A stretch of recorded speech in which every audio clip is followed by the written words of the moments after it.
incendie na maison communale ya Matete nano ezala te nzokande bureau ya DGRK ya commune ya Matete ebongwanaka dépôt ya bamama ya Wenze. Bolanda reportage ya Janidiwa.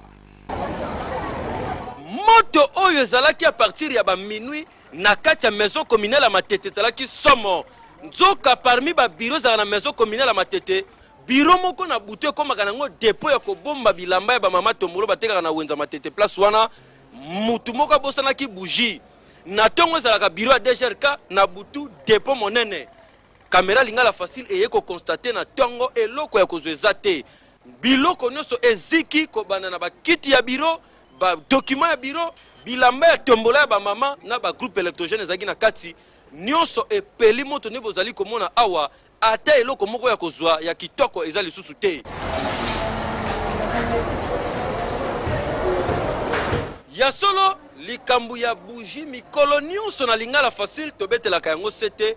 Soki ozali ko utiliser bougie, il faut ko yeba ndenge ya kofandisa yango d'abord na sani moko ya 555 otie mwa mai comme ça ton bougie zosila ata ponge zuyo ekufa yango moko.